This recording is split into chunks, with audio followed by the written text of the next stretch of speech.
Eclesiastes, capítulo 2, versículo 26. Glória ao Senhor. A gente precisa entender a leitura, prestar bem atenção na leitura. Quem escreveu esse livro foi Salomão. Ele escreveu o livro de Cantares, de Eclesiastes, livro de Provérbios. A gente precisa um pouco entender como é que estava o coração de Salomão, né? Quando ele escreveu Eclesiastes capítulo 2, versículo 26, amém? Os teólogos dizem que ele escreveu esse livro já no fim da sua vida, né? É um livro onde ele, desde o começo dele até o final, ele diz que tudo é vaidade. Os teólogos dizem que ele estava ao começo de uma depressão, ou se não estava em depressão. Mas um homem que escreveu, o autor desse livro, um homem que tinha vivido de tudo, na etapa de quando ele escreveu esse livro. Tinha vivido tudo que era de bom, como também o que era de ruim. Experiências gigantes. Quando ele escreve, e ele resume o livro dizendo, tudo é vaidade.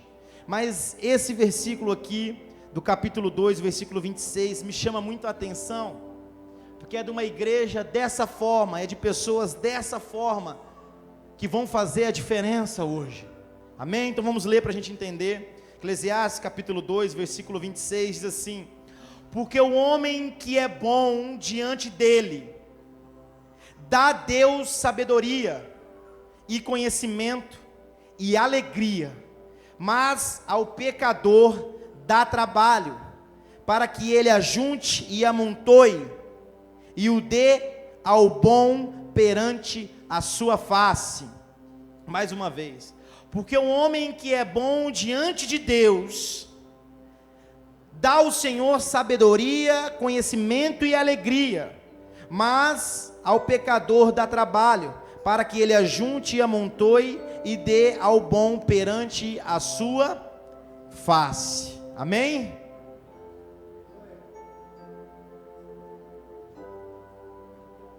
Irmãos, a primeira pergunta quando eu leio esse texto, e quando eu li esse versículo, que eu fiz para Deus, foi: o que é ser bom para Deus? Né? Como é que você consegue ser bom para Deus? Porque Ele sim é bom, maravilhoso, tremendo. Como é que você consegue ser bom para alguém que é tão perfeito? Como é que você consegue atrair ou alegrar, porque em algumas versões, aquele homem que alegra a Deus, assim diz a Bíblia. Como é que você consegue ser bom ao ponto de alegrar ao Senhor? De deixar o Senhor feliz com a sua história. E ele diz o texto aqui, aleluia, porque o homem que é bom diante dele, dá a Deus sabedoria e conhecimento e alegria. Porque, irmãos, você imagina, você tendo sabedoria, conhecimento e alegria. Porque a gente vive num tempo, né, moça, de pessoas frustradas hoje com a vida, né? Mas por que essas pessoas chegaram nesse ponto de estar frustradas, sem alegria, infeliz? Por quê? Porque tomaram decisões sem sabedoria e sem conhecimento de causa. Então, por isso que ele forma esse texto dizendo que o Senhor dá sabedoria, conhecimento, que é uma coisa diferente da outra, e alegria para aquele que é bom para Deus. Só para os irmãos entenderem. Aqui em Marcos, no Evangelho de Marcos, no capítulo 9, no capítulo 10, no versículo 17, está escrito assim: quando Jesus estava saindo de viagem, um homem veio correndo, ajoelhou-se na frente dele e perguntou: bom mestre, o que devo fazer para conseguir a vida eterna? Jesus respondeu: por que você me chama de bom? Só Deus é bom, mas ninguém. Aí quando eu li isso, que bom é aquele bom homem consegue atrair de Deus sabedoria, conhecimento e alegria, aí eu vejo Jesus dizendo que não há bom, que bom é só Deus. Entrei numa confusão mental, dizendo: Senhor, me revela isso. Porque, irmãos, a Bíblia não é um livro comum que você lê. Se você não tiver com os olhos do Espírito, cheio da revelação de Deus, você não vai entender. Olha um conflito, porque Salomão está dizendo que o bom homem consegue receber de Deus sabedoria, conhecimento e alegria, mas Jesus está dizendo que não existe bom, que bom só é Deus.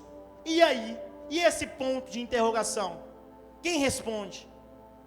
Aí eu comecei a buscar em Deus: Senhor, me mostra. E buscando em Deus, e buscando e estudando também, eu comecei a entender que para os rabinos, que para os judeus, que em Israel o bom mestre, um homem bom, é aquele que começa uma boa obra e termina essa boa obra. Esse se torna um bom mestre, esse se torna um bom homem. Então, quando Jesus, ele responde àquele jovem dizendo: bom mestre, o que eu faço para me tornar herdeiro? Jesus fala assim: quem é bom? Porque o único que começou a obra perfeita e terminou é Deus. Por isso que ele diz: esse sim é bom. Nem Cristo tinha terminado a sua obra. Você entenda que ele nem se enquadrou nesse quadro de ser bom. Por quê? Porque só Deus tinha começado uma obra perfeita e terminada. E nós vivemos numa geração de pessoas, de homens e mulheres que começam as coisas e não terminam. Casamento que começam e não termina, empresa que começa e não termina. Vocês estão entendendo? Ministérios que começam e não terminam, igrejas que começam e não terminam. Quantas coisas, desde as coisas mais pequenas, as coisas mais relevantes, são coisas que nós começamos na nossa vida e não terminamos. Eu fui uma pessoa muito assim, de começar várias coisas, Mateus, e não terminar. Mas o Senhor me mostrou para mim, mostrou ao meu coração, que eu precisava começar as coisas e terminar elas. Assim eu conseguiria ser um bom homem, um homem que agradaria a Deus, para que eu pudesse receber a sabedoria de Deus, o conhecimento de Deus, e ser uma pessoa alegre nessa vida. Então, o primeiro passo, o que eu devo fazer para me tornar bom diante de Deus? Eu preciso começar as coisas e terminar.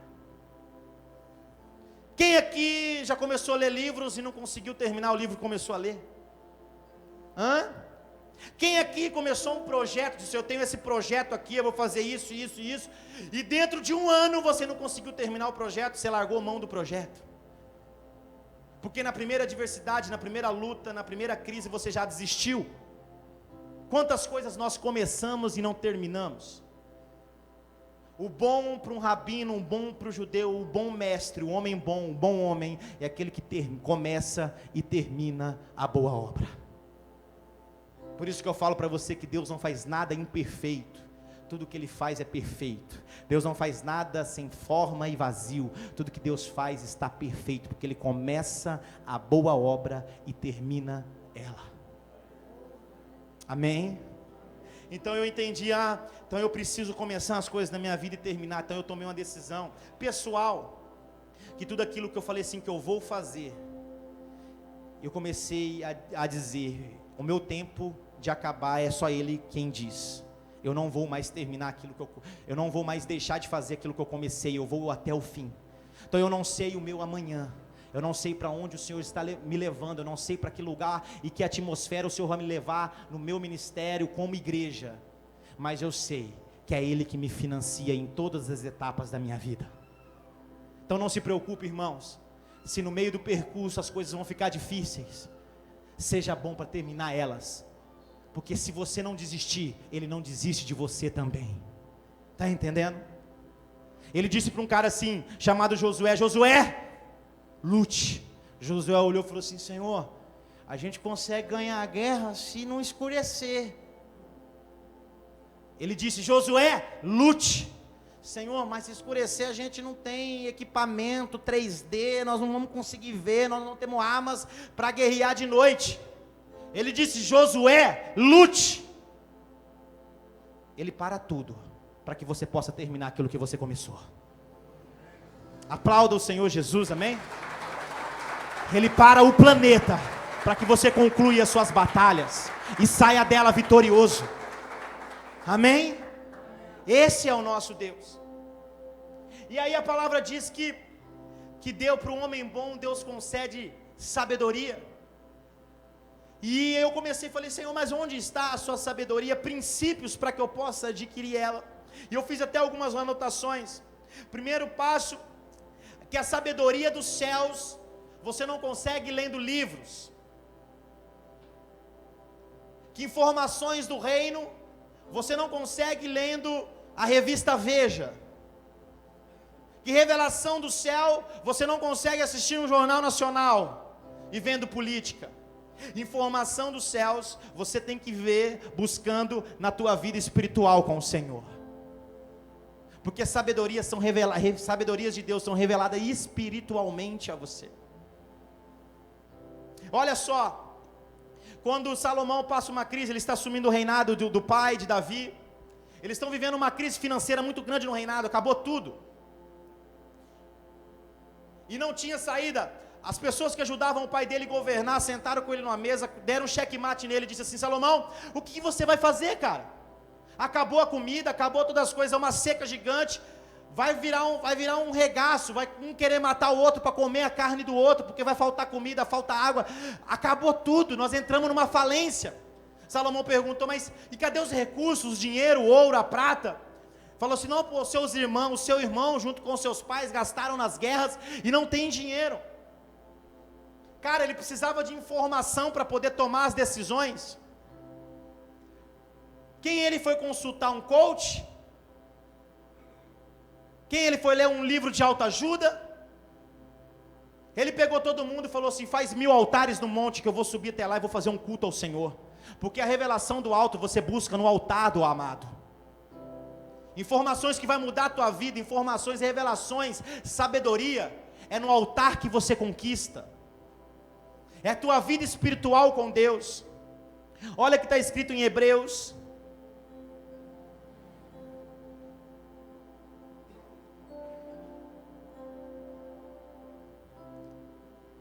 Perdão, em 1 Coríntios, no capítulo 2, no versículo 12, diz assim, não foi o espírito deste mundo que nos recebemos, mas o espírito mandado por Deus, para que possamos entender tudo o que Deus nos tem dado. Portanto, quando falamos, não usamos palavras ensinadas pelo Espírito de Deus e não palavras ensinadas pela sabedoria humana. Assim explicamos as verdades espirituais aos que são espirituais. As coisas do reino você busca espiritualmente. Revelação do céu, portas que vão se abrir, coisas que vão ser destravadas, você busca no altar do Senhor. Como Salomão fez. Então, o que eu preciso para me tornar alguém sábio, para ter essa sabedoria do Senhor, é eu me tornar alguém bom, começar o meu trabalho, terminar, começar a boa obra e terminar, e também eu preciso ter uma vida espiritual com o Senhor totalmente ligada, para que eu possa me tornar alguém sábio nessa terra. Eu tenho que prestar culto no altar do Senhor, eu tenho que estar totalmente ligado espiritualmente. A segunda etapa para que eu possa me tornar alguém sábio, é preservar o meu silêncio. Quantas coisas nós estragamos no meio da vida porque falamos coisas que não deveríamos ter falado? Palavras lançadas não voltam mais atrás. Quantos relacionamentos acabaram porque lançamos palavras? Porque palavras foram lançadas de grandes efeitos.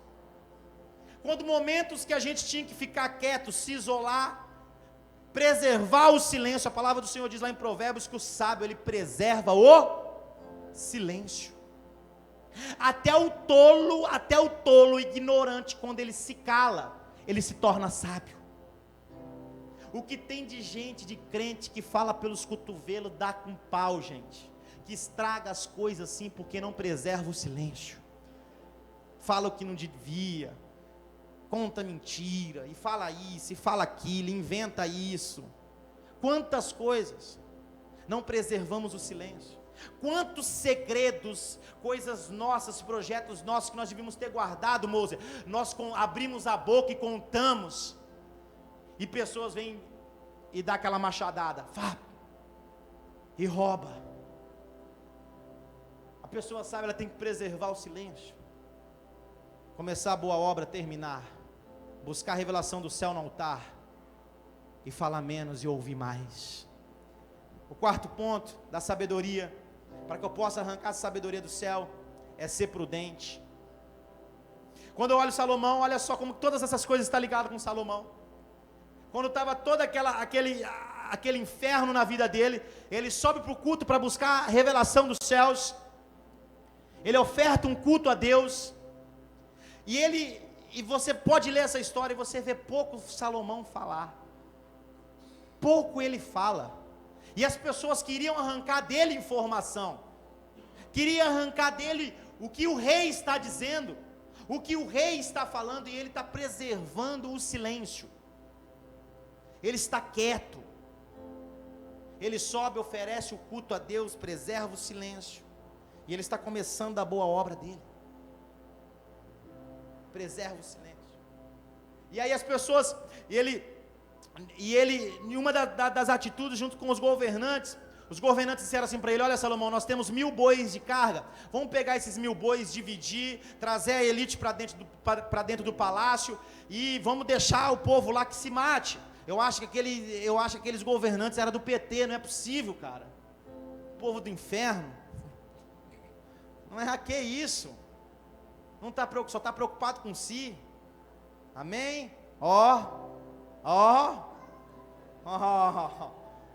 Não falei nada, hein? Hashtag fica a dica. Sangue de Jesus tem poder daquele vermelho. É, Mateus. Então entenda aí. Oh, glória. Então a questão. Então os caras queriam montar um esquema. O esquema já tinha lá atrás. Deixa o povo para lá, vamos juntar a elite aqui, o povo fica para cá. Eles queriam a martelada, queriam a decisão. Como é que ele toma uma decisão sem consultar Deus, sem buscar no altar a revelação? Então ele preserva o silêncio, porque ele é sábio. E muito mais do que preservar o silêncio, ele é prudente. Porque o sábio, ele é prudente. Você imagina Deus olhando para ele, em toda essa etapa acontecendo, e Deus fazendo uma alta avaliação de Salomão. Nossa, esse cara assim, preserva o silêncio, está buscando informação no altar, é prudente, não está tomando decisão fora do tempo. Você sabe o que é prudência, irmão?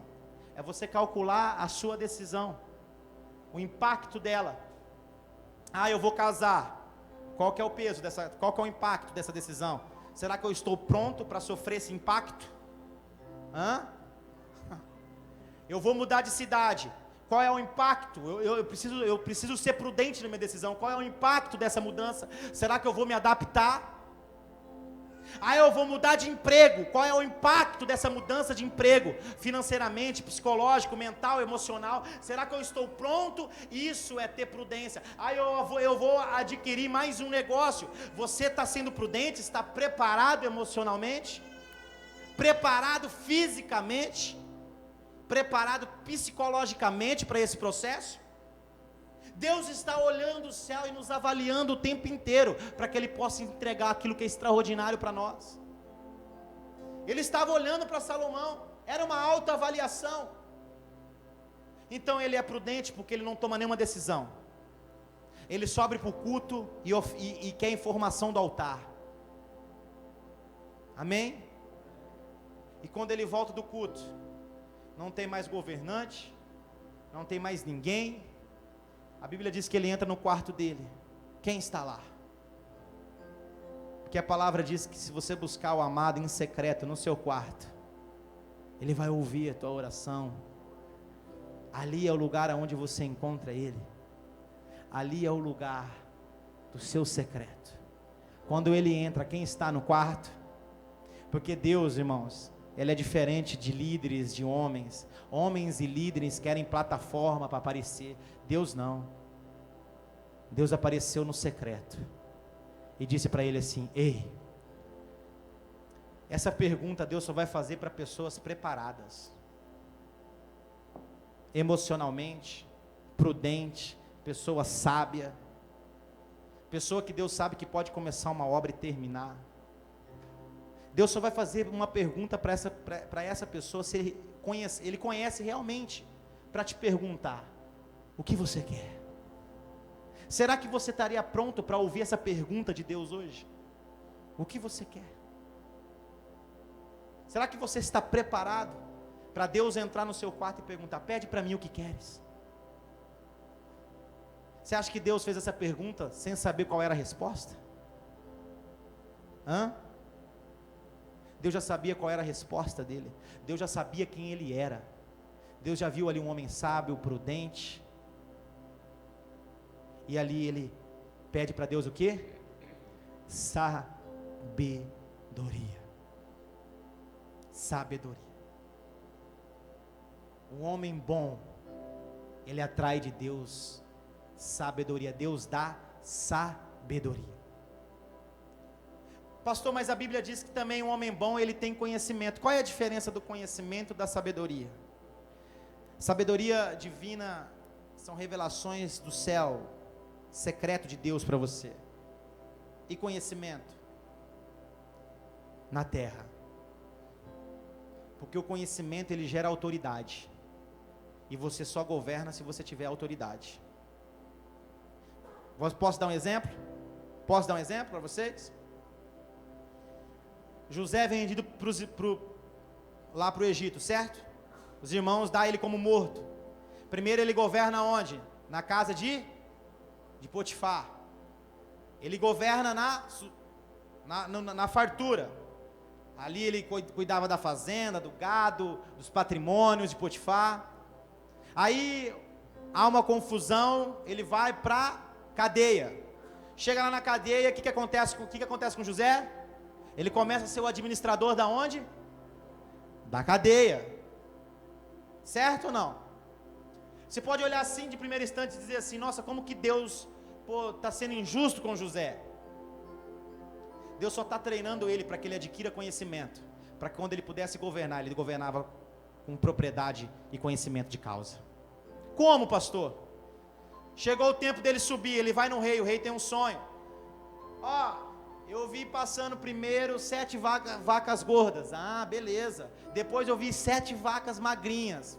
Entendi. Eu vi 7 espigas grandes. Depois eu vi as espigas todas pequenininhas. Qual é a revelação, José? 7 anos de fartura e 7 anos de sequidão. Nossa, o rei falou assim: esse é o cara, hein, velho? Que revelação extraordinária. Que sabedoria é essa? Essa sabedoria veio de onde? Do alto, certo? Ele tinha sabedoria?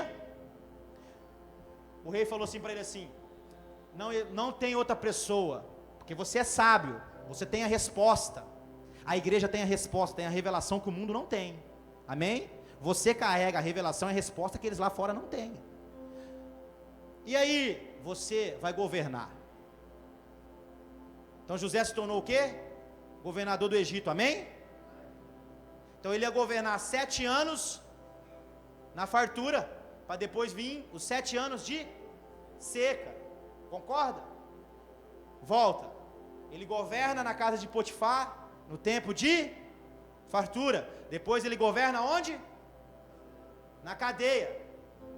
Você acha que aquilo ali foi tudo porque um capricho de Deus? Ou Deus estava treinando ele para o alto onde Deus ia levar ele? Meu irmão, então, tudo aquilo que você passa de deserto, de sofrimento na tua vida, entenda que é um treinamento de Deus, porque Deus está te levando para o lugar mais alto e vai colocar você como governante da causa. Aplauda o Senhor Jesus, amém? Porque Ele é assim, nada é por acaso, nada acontece por acaso.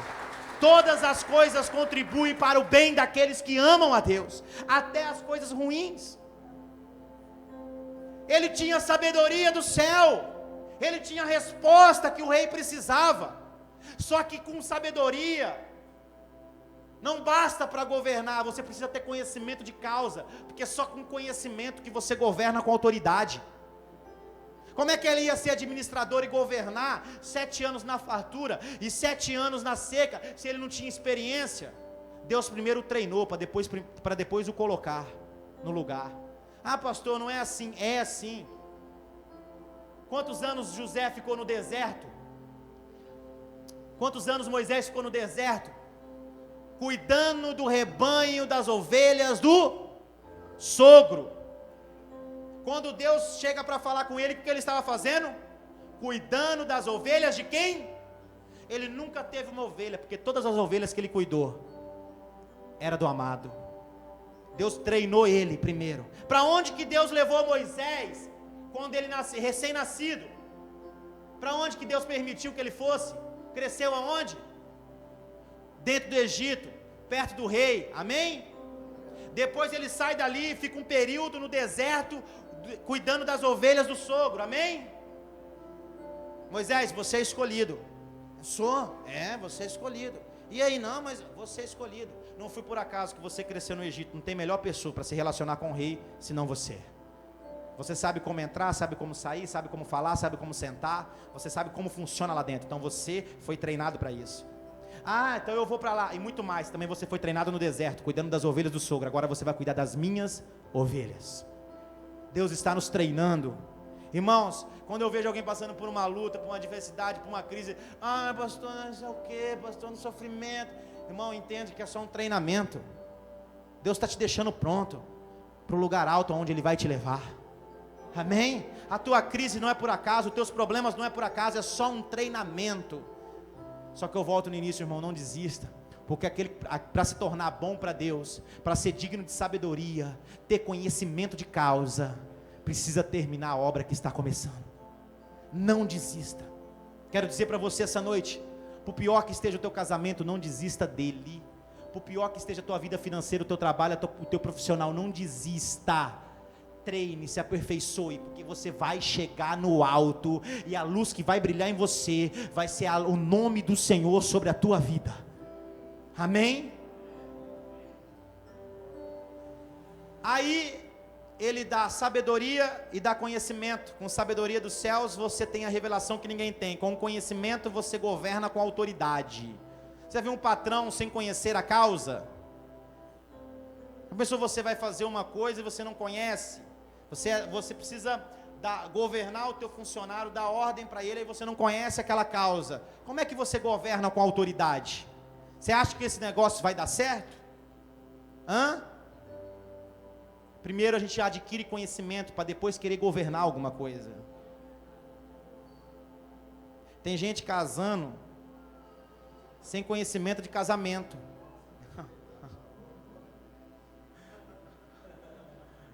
Tem gente casando sem conhecimento do casamento, não dá certo. Tem gente querendo construir algo sem saber como é que funciona, sem ter instruções antes, sem ter treinamento antes. E sem perceber, quando Deus colocou ele no treinamento, ele desistiu. Sim, Deus. Entenda isso, cara. Então Deus dá para o homem bom sabedoria, conhecimento e alegria.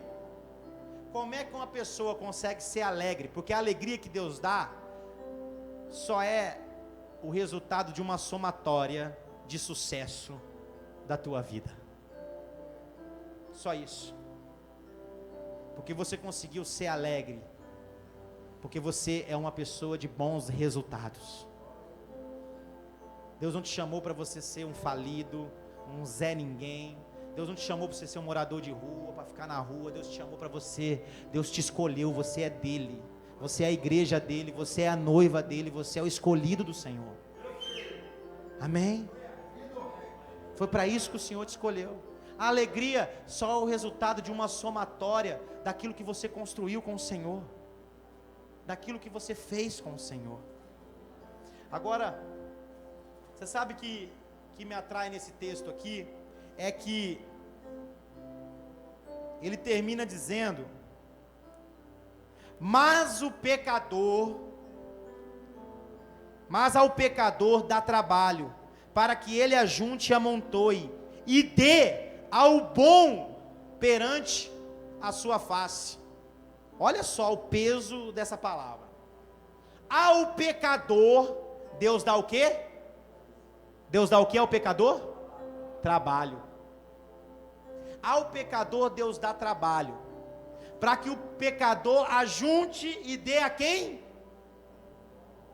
Ao bom, aquele que começa e termina. Hoje você vai entender porque muitas coisas na mão de alguns não deram certo, e nas mãos de outros deram. Nossa, aquele fulano ficou com a igreja quanto tempo, e não ia, a igreja não ia, não funcionava. Aí fulano pegou a igreja deslanchou, começou a caminhar. Nossa, irmãos, prestem bem atenção o que vai acontecer com aqueles que é bom, aqueles que é ruim, aqueles que desagradam a Deus, aqueles que vivem uma vida de pecado. Não é questão de ser pecador, é uma vida de pecado, aqueles que não ligam, aqueles que não estão preocupados em obedecer o amado, em fazer aquilo que o Pai quer. Olha só o que vai acontecer. Os ruins diante de Deus, a Bíblia diz que eles vão trabalhar, eles vão ajuntar, eles vão amontoar, só que não vai ter alegria suficiente para desfrutar. Então você vai ter que pegar todos aqueles que trabalharam, ajuntaram, não tem força e nem alegria para desfrutar. Então ele tem que passar para quem é bom. Quem está falando isso? A Bíblia. Você sabe por quê? Por isso que eu digo para vocês, quando você busca o Senhor, as bênçãos vão vir atrás de você. Você não vai precisar correr atrás das bênçãos, as bênçãos vão vir até você. Olha para José. Quem ajuntou bastante? Quem foi? Foi José? Foi José que ajuntou bastante? Não foi o rei do Egito? O rei do Egito pega e entrega para quem é bom. Quem ajuntou foi o Egito, mas deu para Israel governar. Os ímpios podem morrer lá fora, de ajuntar, mas quem vai desfrutar daquilo que Deus tem é a igreja. Sou eu e é você. Então nessa noite eu quero que você entenda que você precisa ser esse cara bom diante do Senhor. Deus precisa olhar para nós e nos ver como Ele viu Noé. Olha, ali tem um servo. Deus precisa olhar para nós e ver pessoas preparadas, prontas, como Ele viu Salomão, para que ele possa chegar: ei filho, o que você quer? Deus tem que saber qual é a tua resposta. Irmão, se Deus chegar hoje aqui na igreja e perguntar para alguns assim: moço, o que você quer? Tem irmão que sai de Ferrari aqui da frente. Tem irmãos que vai falar assim: Deus, acaba com essa avenida, só para mim decolar meu avião daqui, para eles verem eu subir mesmo. Não é? Se perguntar para alguns aqui, Mateus, se Deus perguntar: o que você quer, meu filho? Eu quero 1000 mulheres. Vai falar também, né? Aí Deus vai perguntar: não. Deus sabe quem somos, Deus sabe realmente a nossa identidade. Deus, quando eu olho para Salomão, eu vejo Deus avaliando Salomão o tempo inteirinho, desde o início da história, para chegar ao ponto dele estar no quarto de Salomão, no lugar de intimidade, e perguntar: o que você quer? Será que nós podemos nos tornar essa igreja hoje?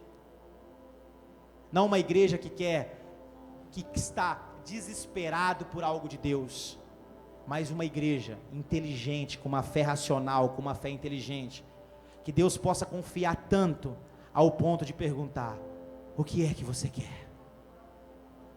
É essa igreja que o Senhor quer construir nesse tempo. É famílias assim que o Senhor quer construir nesse tempo. Homens sábios, cheios de conhecimento, mulheres sábias, cheios do conhecimento, e alegres, sorrindo, felizes, em todos os setores da vida. Aleluia.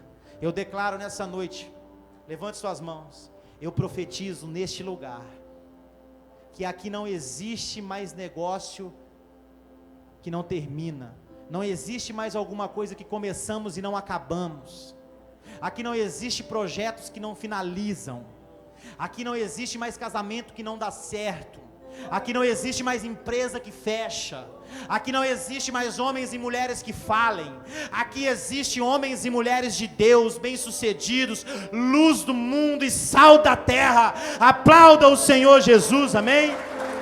Aleluia, glória a Deus.